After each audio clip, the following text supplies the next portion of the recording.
Now, I would like to welcome our chief guest, Ms. Renisha Winston, Editorial Director, I Manager, Publications, Tamil Nadu. Welcome, ma'am. Thank you. Now, I would like to welcome the event coordinator, Dr. S. Chandramogan, librarian, NIT, for his sincere contribution to bring a wonderful speaker for this event. Welcome, sir.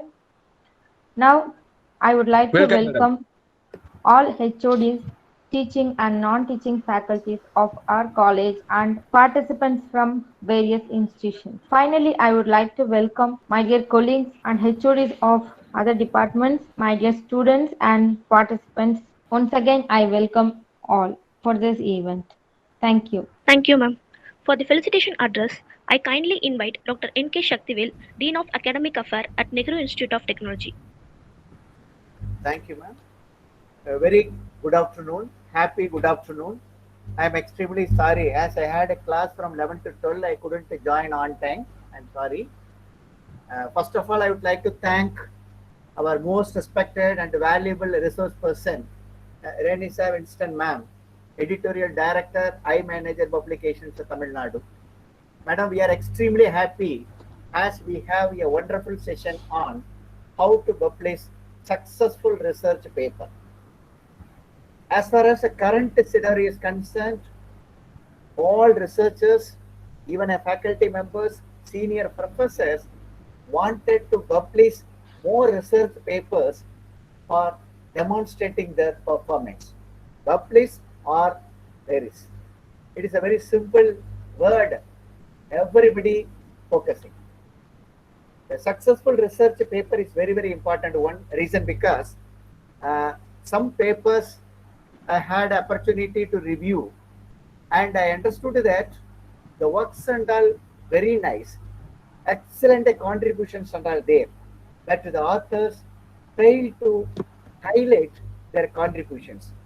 So the convincing reviewer and the convincing readers are very, very important one, so that our papers will be encouraged by other researchers and we can get a very good citation as well as we can get publication acceptance, that means notification. So the research publication is the art and the skill wanted to develop. So as far as today's session, how to publish successful research paper is very, very important one. So it is a great opportunity.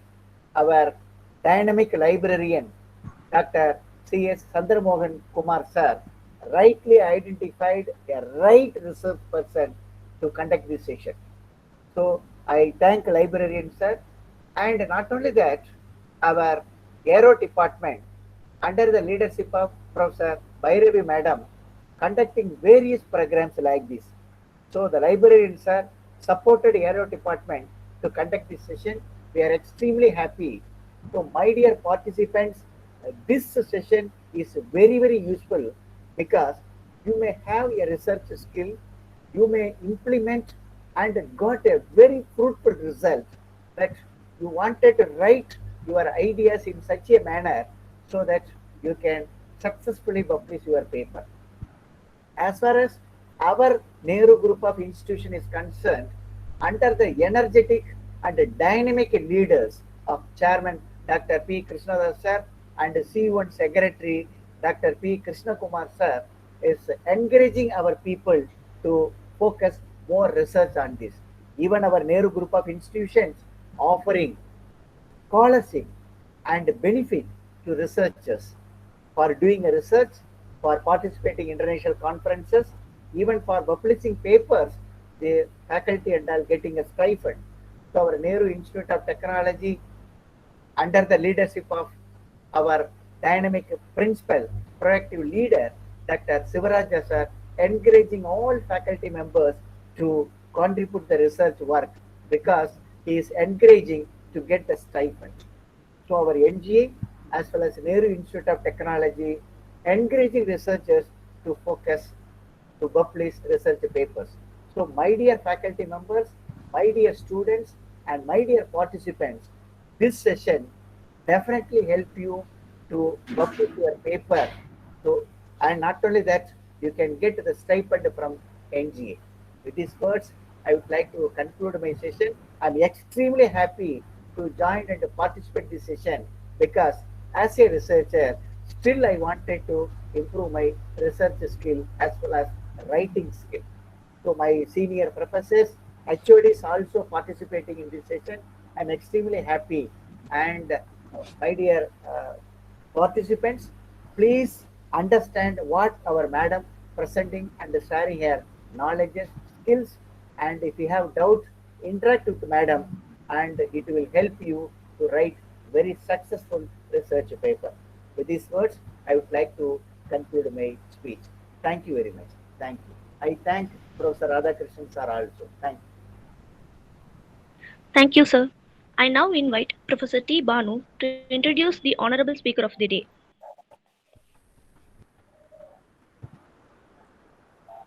Good morning, everyone. It's my privilege to give the introduction about the chief guest.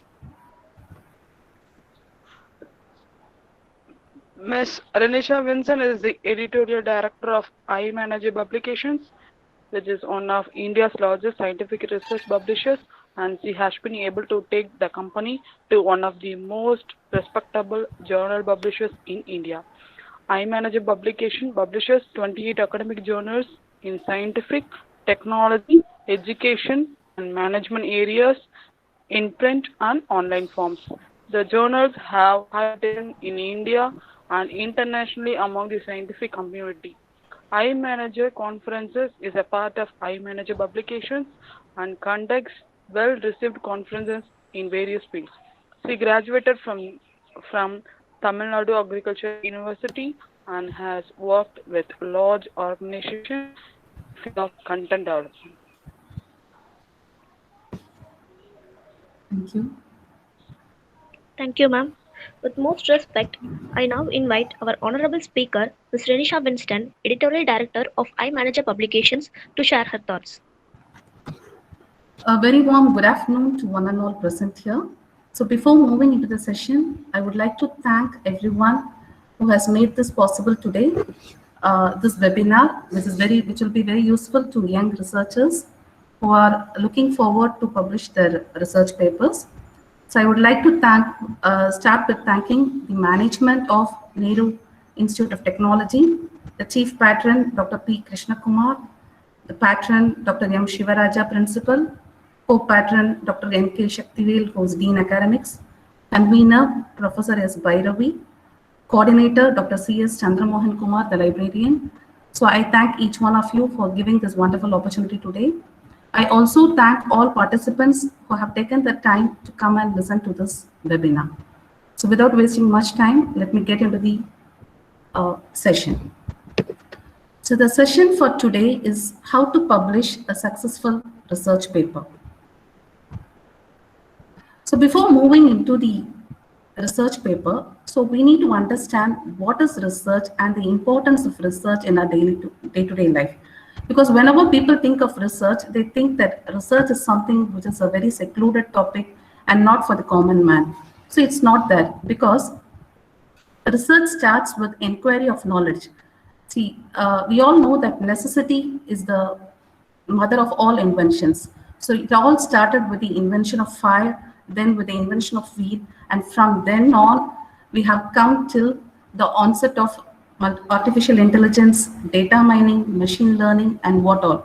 So research empowers us with knowledge. Through scientists, we carry out research, and the rest of the world benefits from their findings.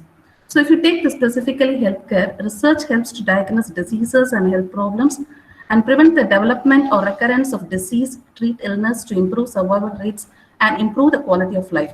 If you take all other disciplines, the purpose of research is to inform action, gather evidence for theories, and contributing to developing knowledge in the field of study. So research doesn't stop anywhere. Research is an ever revolving or evolving study. And in short, research expands the knowledge base which has been set for today and builds credibility for future research. So I would like to show that you see this picture on the screen. So this is the second page of the RT-PCR test, because I just wanted to show this picture to make our audience understand how research is so intertwined in our day-to-day lives. So we all know that we are in the pandemic season, and like COVID-19 has affected almost two by third of the population worldwide. And for interpreting the diagnostic test for SARS-CoV-2, the second page of the RT-PCR test gives this image along with this DOI by JAMA. It's a paper published by JAMA Network. So this is reaching even a very common man, right? Because when you take an RT-PCR test, the research reaches a common man. So if during this pandemic, people are able to treat this illness, which is a sudden onset. Corona was a disease which was not known to us before 2019. So, but when it came in 2019, the doctors were able to treat this because of the earlier researches that have been conducted. So that is why research is very important, and I congratulate all researchers who are attending this conference or this webinar today. So this webinar will talk about steps in publishing a research paper. So which starts with selecting the right research topic, then selecting the right journal for publishing, and understanding the publishing process and how to prepare a good research paper. So what are the steps in research? Selecting the research topic. So see, you might be in any field of research. It could be nanotechnology, mechanical engineering, wireless, computer science, or healthcare. It could be any area of research.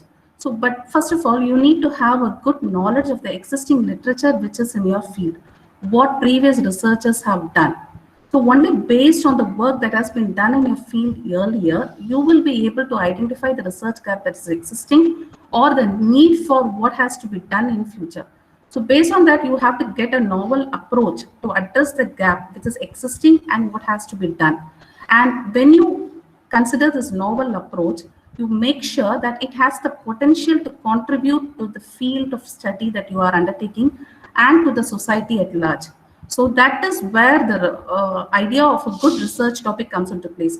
You cannot take any random research topic which has been already done, which is not going to make any significant impact to the society or to the field. If you're going to take such a stand and you're going to take an easier approach towards your research, because the earlier one which is said, like where you are taking a considerably new area which has a potential to contribute the field and to enhance it further, it needs a lot of hard work. So don't take the easy way, like always take the extra step to walk an extra mile, so that will give you a lot of leverage in your career later on. So how do you get inspiration for your topic from your related area of research? So start with reading a lot of journal articles. So you know, like prominent journals in your field of study. So start with reading journal articles, research papers, review papers, and meta-analysis. I specifically say meta-analysis because it reduces the time to read a lot of papers. A meta-analysis is a paper which can combine up to 50 to 80 or even 100 papers. So it put together all related research papers of that area. So if you're an young scholar who doesn't have time or you are too much busy in your research, you can also get meta-analysis papers and then start reading about it. And then second one is trade magazines, because they also give you a lot of insight. Because journal articles go through a process of review, it takes some time to come into print version. But like if you talk about trade magazines, they come out every month mostly. So you can get inspiration from magazines. I mean, it's not about like popular magazines. I'm talking about serious magazines which are related to your field of study. Social media is a very powerful inspiration, as well as blogs, podcasts, industry shows. You can get inspiration. If you go to an industry show, you can get inspiration from that as well. And interaction with fellow researchers in your field, not only fellow researchers, people who are well reputed in your field of study, researchers who are very well respected in your field of study, try to get contact with them and try speaking to them by emails and directly, so that it gives you a lot of knowledge. And with all this knowledge, you will be able to get a good research topic that you will be choosing for your research thesis. because that forms the basis for your further research papers. So the next step in research is selecting the right journal for publishing. So you have selected a topic and you have started your research work. So you start with reading a lot of literature. So that forms the basis of the literature review for your paper. And then like you come with your first set of data sets, and then you may come with a second set of data sets. So with one set of data, you can start looking forward to publishing a research paper. So when you thinking of publishing a research paper, the first thing is you should select the right journal for publishing. So as per the current data, I have tried to give a very clear picture here. If you take Web of Science or Clarivate Analytics, it indexes 21,517 journals. So the next is Scopus, that is 34,346 journals, and Directory of Open Access Journals has 9,000 journals. So I would like to give the difference between Web of Science and Scopus. See, all of the Web of Science journals will be in Scopus, but not all the journals in Scopus will be in Web of Science. That is why we always place Web of Science in the first position, which is more choosy and more quality oriented. The second thing is like the number of journals published by leading publishers itself comes closely to 12,000 to 15,000. Like, because I have listed only few, like Elsevier 3,263, Springer more than 2,900, Taylor and Francis more than 2,100, Wiley 1,500, Cielo 1,249, and Sage is more than 950. So it is estimated that roughly there could be more than 50,000 academic journals. So this 50,000 academic journals is a very, very reasonable number, and I'm talking about only peer-reviewed journals.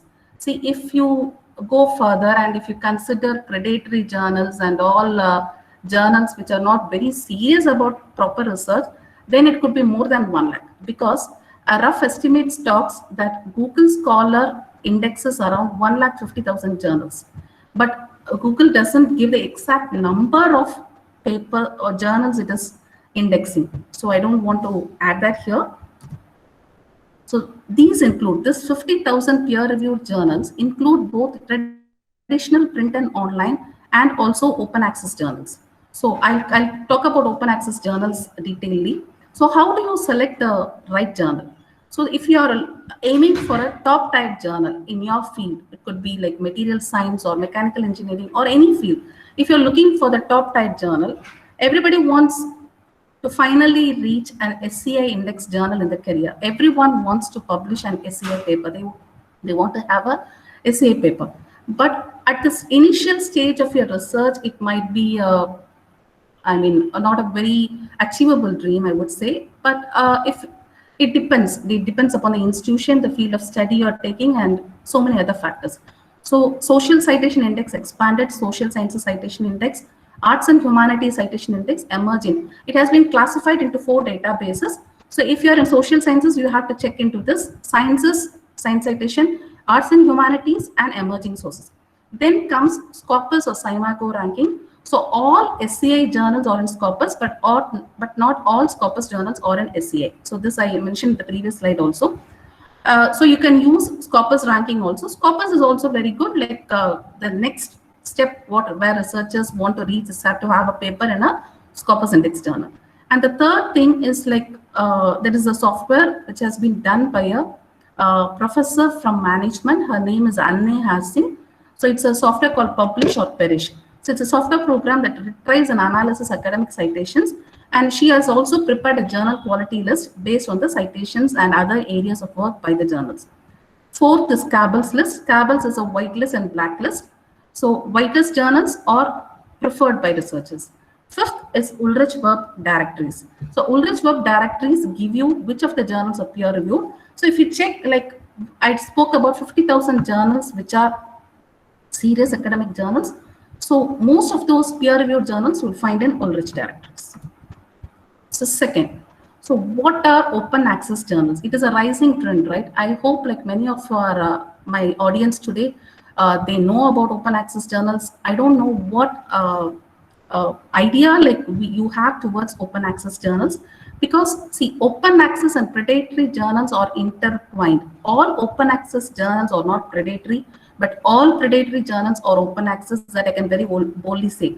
So open access journals have a different model. Like there are traditional print journals where we collect subscription fees, and we have a print version and also an online version. So some journals have a model where when you buy a print version, the online version is given free. And there are other journals where if the subscription fee is not too high, then the subscription print journals have to be subscribed separately and the online version can be subscribed separately. But open access journals also need money to survive. So they have a different model where the authors or the funding institution pay upfront for the article, and the article is kept free. So there are many discussions surrounding open access journals, because open access journals, like if your article is open and free to all, it doesn't reach the intended audience. That's what I feel, because like if somebody is serious about your research, you will definitely go in search of the right kind of media. But like I'm not against open access journals. It's up to the wish of our researchers if they have to go for open access journals. But the cost of publishing in an open access journal is very, very high. And also we have to be very careful, because as I said, not all open access journals are predatory, because many publishers like Elsevier, Springer are also coming up with open access journals. Of course, they charge extraordinary. But not all but they are not predatory. They have a proper process of review and they take time, and also they follow all the process, and that involves certain costs. But when you take predatory journals, when I say predatory journals, it's about journals who do not do peer review. You can get your research published in 24 hours at the earliest, 2 to 3 days at the latest. So these journals are also open access, because that is the best forum that they can have, because they collect money upfront, put the papers, don't really mind what is there in the papers. So I'd like to advise all my audience here, say no to predatory journals and pseudoscience, because it might take a lot of time if you have to publish in a good quality journal, which follows all the peer review process. But when you contribute to a predatory journal, it doesn't really give anything to your career, as well as you're also in a way contributing to pseudoscience. Pseudoscience is your paper is not vetted. You're writing something and somebody is publishing without even seeing what is there. So the language or the content, nothing is checked. So see, I would really like to speak a few words on pseudoscience, because like pseudoscience is something that is plaguing research and science all over the world, and particularly India. That is why like our Indian government has taken it very seriously, because there was cases against omics and so many open access journals.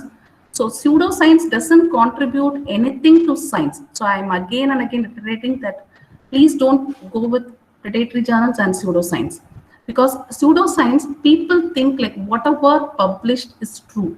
So somebody might take your paper and build upon it. So we are contributing to something which is non-ethical for generations. So next, like coming to the high impact factor journals. High impact factor does not imply the quality of the journal. I can very surely tell that, because the impact factor is high for a particular journal, because there might be few papers which have high impact factors. So that overall contributes to the high impact factor of the particular journal, and also because of the citations of that paper. But overall, that is not the only factor that impacts the quality of the journal. And there are many studies, if you see in the internet, which I spoke about, like predatory journals, pseudoscience, and this particular 1 hour is not enough for me to explain about all this. So I'm just talking about this in short. So okay, so you're not going with pseudoscience journals, you're not going with predatory journals, neither you're not able to go to SCI or Scopus journals now. So what do? How do you identify good academic journals other than Web of Science or Scopus? So there are few indicators. First thing, the journal should follow a double-blind review process. Second, it should have a prominent editorial board. When I say prominent editorial board, the journal should have the full details of the editors on its website, and the people on the board should be people who are well known in their field. So we cannot have an editorial board with random people. It should be people who are working in the field for minimum 15 to 20 years, and low acceptance rate.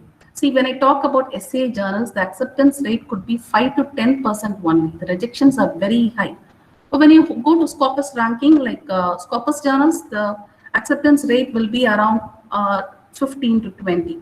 So when I talk about low acceptance rate, it could be around 30 to 35%. If a journal is accepting more than 40% of the papers, then I think their peer review is not very stringent. So these are indicators which I'm giving you.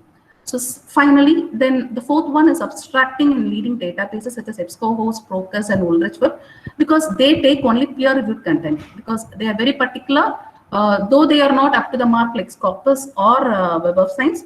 If you take EBSCOhost and Procus, they are very particular that they have only peer-reviewed content.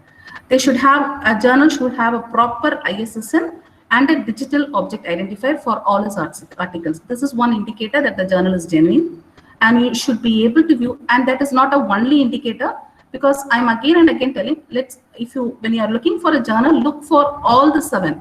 If all the 7 are there, you can definitely go for that journal. So it should have an ISSN and DOI. You should be able to view current and past issue abstracts, because that shows that the journal and the publisher are serious about the work they're doing. And the last one, they should have a clear information on author guidelines and the peer review process. So now you have identified you have come to the, you have selected the right research topic. You have decided which journal you are going to go for. Well, now it's time to understand the publishing process, because I come across a lot of young researchers who are very curious to know when the paper will be published, because they'll publish the paper, they want to know the results within a month. So which is not at all possible in a peer-reviewed journal, because I'm speaking from the experience of 18 years of running this publishing company. And most of the time I see that authors are very curious, because they want to know what happened to my paper, it has been accepted, whether it's rejected. So what will be the next step? But so I just wanted to give you the steps your paper goes through, so that you understand the time frame any good publisher will take. So the editorial process or the publishing process takes a minimum of 2 to 3 months to a maximum of 6 months to a year in a good journal. It all depends upon the number of papers the journal is receiving in a year. If there are more number of papers, it could take more time, because there will be already papers waiting to be published. So let me just explain. So it starts with paper submission, then it moves on to the relevancy check, because every journal sees, you cannot send a paper on mechanical engineering to journal on management. It is not relevant, right? If it is healthcare also, you cannot send a journal on immunity to a journal on cancer research. So you need to be sure where you are targeting, which journal you are sending a paper to. I'm seeing a recent trend among even very well-known publishers like Embio and all. Nobody is really serious about the relevancy of the paper, because I think this trend came in after the introduction of open access, because people are willing to accept anything and publishing it any journal. But I would say a good journal should go with relevancy, because if you're going with that journal, you should know that this journal will have papers related to my research. So that is why relevancy check is very important. And then the similarity check or plagiarism check. Please make sure that it should not, a good journal will see that your paper should not have more than 20%, 10 to 20%. It should not exceed that. So it moves through these steps. And then it goes to the, only if it passes the relevancy check and the plagiarism check, a paper moves to peer review process. So after it moves to the peer review process, a paper is reviewed by minimum 2 reviewers on a blind mode. Blind mode in the sense that the author's details are not revealed to the reviewers, and the reviewers' details are not revealed to the authors. So once we get minimum 2 reviews, sometimes a paper might receive 5 reviews also, because it is sent to all the review board members, but they will choose that paper depending on their particular specialization. So after we receive the review, it comes to the editor's table, and the editor makes the decision on the basis of the recommendations given by the reviewers, and the editor's own decision on the paper also will be taken into consideration, and it will be decided there whether the paper will be rejected. If both the reviewers and the editor decide that the paper will be rejected, the paper will be rejected. That means like both the reviewers have given negative comments towards the papers, and they feel that the paper does not have any potential for further improvement, then it gets rejected. But there might be cases where the reviewers feel it could be rejected, but the editor feels that the paper has a potential for rejection, and the editor may decide to give a second chance to the author also. But it might happen this way also. The reviewers might give an acceptance, and the editor might feel that the paper is not good enough, and he might get rejected also. But after all this decision, and if the paper is moved to the next step, that is the approved process. Approved process means it is not accepted, because there will be a lot of revisions which are given by the reviewers for that paper. So the editor puts across the decisions of the reviewers to the author, and his paper is moved to the next step. Now the duty of the author is to carry out the corrections and then send for the paper has been sent for revision, and it again comes back and it follows the same process once again. See, again it goes through a plagiarism check, because new content might be added. It goes through it doesn't go through peer review again, but it comes to the editor's decision, and again it follows. See, somewhere like there could be, if a publisher is publishing more number of journals, in the relevancy check, if it doesn't pass, it might be moved to the relevant journal. So after this, and once all the revisions are carried out and the paper is finally vetted by the editor that it is good, then it is sent to EIC acceptance. At this level also, the EIC might come up with a new set of revisions. So this process involves a lot of communication, sending back to the editor, getting it again, passing through the editor, again coming to the EIC, and finally, only after acceptance by the editor-in-chief of the journal, it moves to the page setting, copy editing, proofreading, DOI, final PDF, HTML, and paper publication. So I'm just coming to the first step, like whereas I just wanted to explain this, because paper submission, relevancy check, plagiarism check, if it doesn't move beyond this, it is called desk rejection. So once a paper is submitted to the journal, it is checked for relevancy, that is to check the suitability of the journal. Next step is plagiarism check. If it is more than 20%, and if the paper does not pass these two criteria, the editor may reject the paper right away, and this is called desk rejection. Next, I have explained the peer review process. Next, I have explained the peer review process overall. I have explained it again. This process takes a lot of time, and this is the most time-consuming process in the publishing process. So now, because we understand the publishing process and like what are the chances of rejection and what are the chances of acceptance. So a good journal accepts only 30 to 35% of the papers. It is very important on the part of the author to prepare a good research paper that warrants acceptance. So what should they consider before submission?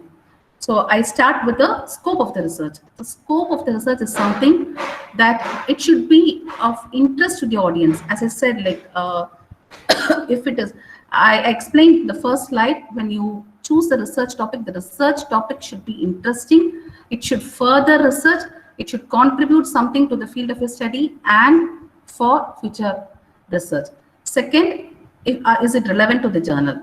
Third is the similarity percentage. Fourth is reference citation. So you might have read a lot of literature review. So you will be citing a few in your papers. So whatever papers you're giving in the literature review section should be given at the end of the list as references, And also all those references must be cited as per the journal's policy. And then the structure and presentation that I will explain it in detail. The research base. Research base is the basis of the research, that is a literature review you have already studied. And research importance is the discussion. So on the discussion part, you talk about how it is coming from the past research, but how it is going to further the knowledge to advance the research in this particular field. And the research outcome, what is the outcome of the research, that could be explained in the results. And future scope and global perspective, because we live in a globalized world. So if you're taking a sample, or let's say if it's a social science journal, and if your sample is from Coimbatore, let's take Coimbatore as a case study, and like you're taking students from Coimbatore and you're talking about social media behavior. That paper is talking about social media behavior of class 12 students or higher secondary students of Coimbatore city. So this could be, when you come to the end of the paper, you should talk about the global perspective or the global need of this paper and how other researchers can work on this. So, and finally, the publishing ethics, that also I will explain in a separate slide. So the structure and presentation, so these are the primary things that should come in a research paper. The title, an abstract, keywords, introduction, literature review, research method, results, discussion, conclusion, reference citation, and figures and tables with properly citation and acknowledgement. So how, again, like I'm just going to explain it. So structure and presentation, your title should be very interesting, concise, and descriptive. So next, coming to the abstract should talk about the full paper in a short summary. So then the keywords will be used in metadata or in future search. So make sure that you use the right keywords for your research paper. And the introduction is the most important part, because when a reviewer or an editor reads it, the introduction is the part that makes it more compelling or makes them read ahead, because the introduction should talk about the premise for that particular paper, why, how, and what it is going to give. And then the literature review should give the papers related to the work and research method, how the problem was studied. It could be, see, if it's a social science journal, the research methods will be different. Then you have to have a tool analysis and a quantitative or qualitative, whatever method you have used, it should come there. If it's an engineering paper, it could be a simulation, or it could be, if it's a civil paper, then that could be like with your samples and with the photographs of how the curations have been done and all that. And then finally, whatever the results of your research. The results have to be presented with figures and tables and whatever data. Then the discussion is the interpretation of the results. So the introduction and discussion are very, very important, because the discussion is the part that convinces your reviewer or the editor on understanding the importance of your research. So you're going to convincingly present by the results, by the strength of your results and the strength of the literature review, how this is going to really impact the field or propel it further. Then conclusion, like how it will be helpful for how it is going to change the present scenario. If this is the case which is being done presently, how this research is going to change the present scenario. And then reference citation, you have to adhere to journal style. I will just explain different reference styles in another slide. And figures and tables should be with headers and footers, and they should have legends. Legends means it should have self-explanatory notes at the end of the figure or table. And acknowledgement, so acknowledge any sources of help. If you have used a lab, you have taken help from somebody who is not an author of the particular paper, then you can always acknowledge their help. Then an ideal research paper is 25 to 30 pages in double type. So title is just short and informative. Abstract should be one paragraph, less than 250 words. Introduction can be 1.5 to 2 pages. Literature review, maximum 3 to 4 pages. Methods, 2 to 3 pages. Results, 5 to 6 pages. Discussion, 3 to 4 pages. Conclusion is 1 paragraph, and figures not exceeding 6 to 8. Sometimes if you have more figures, you can add, and tables and references. As I said, it could be 10 also, because if it is a recent research where there are not much of earlier papers that has been done, then your research papers will not be more. It will have only 10 or 12. But if it is a very already known research and you're expanding on that, your references could be around 20 to 50 papers also, because if you take social science journals, there are more number of references that are cited. And publishing ethics, because I spoke about this in the previous slide, and what are the publishing ethics and what the author should take care of. So sentences, figures, and data must be original. Two, data and errors must be truthfully reported. See, when I say it must be truthfully reported, that can be some errors that are happening in your data. It might not be as you expected also. See, if it's in a social science journal and you're talking about customer satisfaction, the customer satisfaction or in a hospitality industry may show a different index also. But report your errors truthfully, and report what you have found, because don't just think that negative results might not give any impact to the research. It's not so, because a research has 2 points. It could have a positive results also or a negative result too. And then collaborations. When you work with like-minded authors, please make sure that you involve everybody in all important decisions while publishing, while sending revisions, while the paper has been published, and also make sure that all the authors are cited in the paper. Then plagiarism should be avoided at any stage of submission, not only in the initial stage. Whenever you add new content, make sure that you're not using plagiarized content. And dual submission is very unethical. And when I talk about dual submission means you're submitting to 2 different journals at the same time, and both the journals are spending the time and effort on the paper by using their editors and the reviewers' time. So finally, both the journals cannot publish a paper, because either one journal will have to take it away, because the first published journal will have the say on the paper. But ultimately, you're wasting the effort of another journal. So which is very, very wrong. So please don't do dual submissions. Then the 6th point is withdrawal of paper after a peer review is unethical. See, as I said, you're selecting a good journal which might not be in Scopus, and then you are also dual submitting your paper to a Scopus rank journal.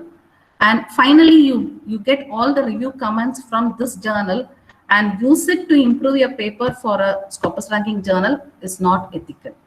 So let me come to the reference citations. See, I'm talking about 5 reference styles here. One is the MLA, that is Modern Language Association of America. Then APA, American Psychological Association, Chicago style, Harvard style, and Vancouver style. So I have given, you can see the differences here. See, in MLA style, the year is given at the end. In APA, it's given at the start along with the author name. Same for Chicago, it's different. And in Harvard, again, there's a slight difference. But in Vancouver, also only in Vancouver, you can see the journal's name is not italicized. In all the others, the journal's name is italicized. So I just want to give a small tip for young researchers. If you're not very sure about how to cite your paper, because when I see a lot of papers, I see that authors struggle with presenting it in an APA format. According to the journal's APA or MLA style, they struggle with structuring their references. See, if you want to cite a paper in the proper format, you can type that paper in Google Scholar, and then you will get the citation in whichever way you want. So you can try that. Or there is also another small clue which I want to give you. See, which should be italicized in a reference, where it is published. See, if it is a book, the name of the book is italicized. If it is a conference, the name of the conference should be italicized. If it's a journal, the name of the journal should be italicized. If it's a conference proceeding, the name of the conference proceeding should be italicized. So this is a very simple tip which could be helpful for young researchers. And then important steps to consider in publishing still continues, because all the while we were talking about, how you prepare the structure of your paper, what are the points you consider, how your paper should be. But after the submission and all that, you are receiving the review comments, right? And after this process, what are your obligations? Like what you have to do? So address the revisions meticulously. The reviewers might give major and minor revisions. So address all the revisions meticulously one by one. Address all the comments received from the reviewers and avoid oversights. And then resubmission of the revised manuscript should be by the deadline given by the journal. And understand that the revision process might have multiple rounds. So I explained in the publishing process itself that how many rounds it could have. At each step, it might turn around and come to you. See, please understand that the editors and the reviewers could reject your paper right away if they want to. If they are sending it back to you for revisions, they want to give a chance to the author because they feel that the paper has some potential.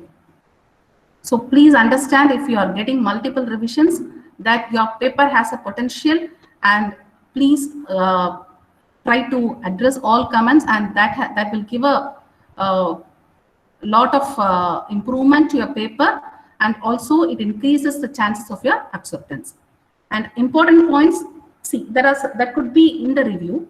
You might provide explanations if you disagree to the point of a reviewer, and improve the language and grammar when you resubmit it again, and respect the reviewer's decisions, because reviewers are not paid in any journals to do the review work. So I take this time to acknowledge the help of all the reviewers who are working with me and working with our organization, because most of the time, not most of the time, in their entire career, they are not paid for doing this research work. They are giving this time for the purpose of continuing the research in their field.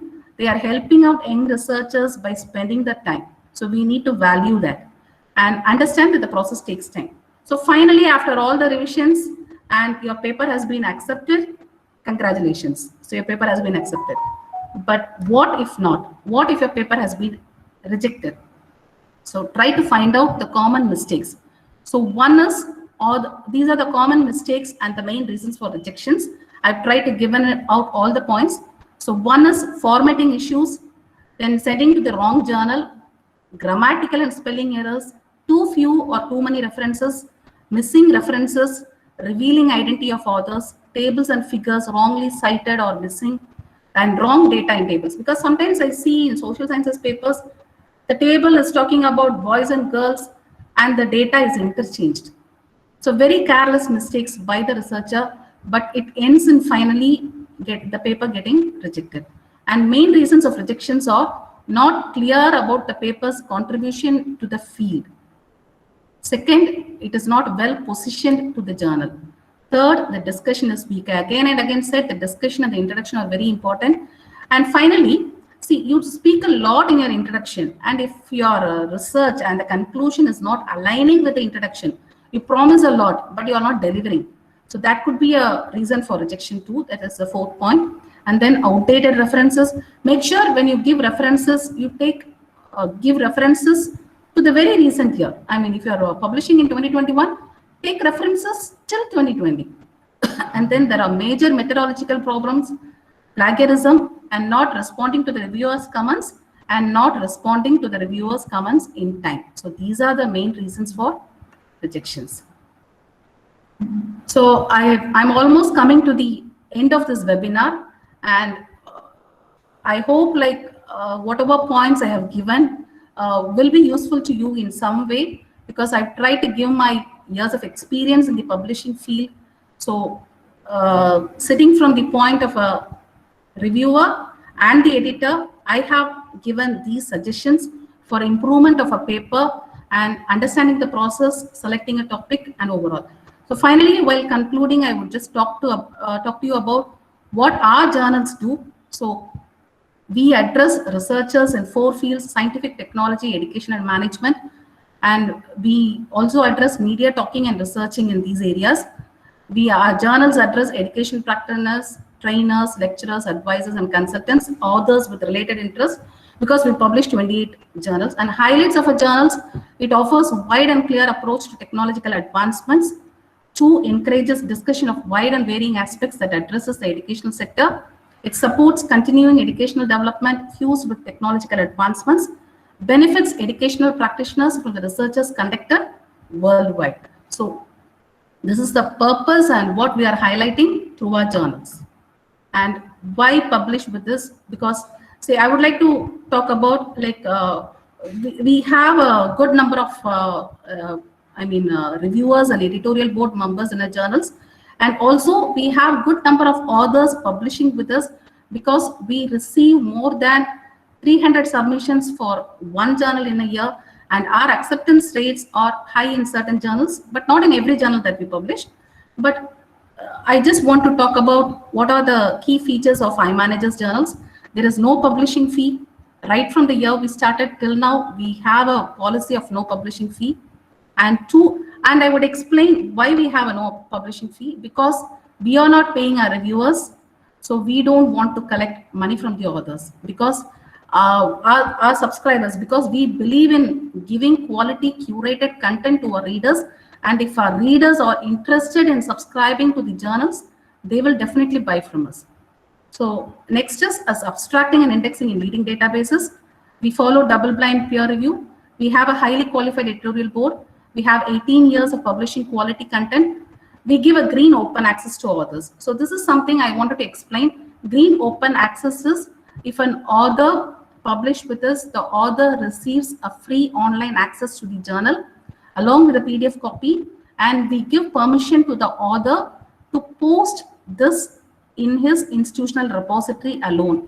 So if he's part of Nehru group of institutions and you have a university library or a e-repository, the author can post his paper there, but with citation. But before that, the author has to write to us, get permission for that, and he can post his paper along with the original citation. So that is called green open access.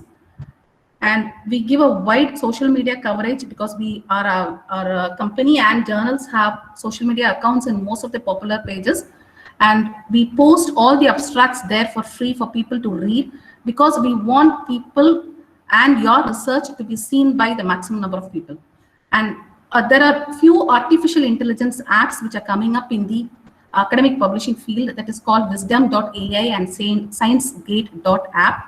So they give you a very good insight about what the paper, how the paper has been discovered and how many times it has been cited and all that. We have not posted in these sites, but they have taken the abstracts because it's been already posted in a lot of forums.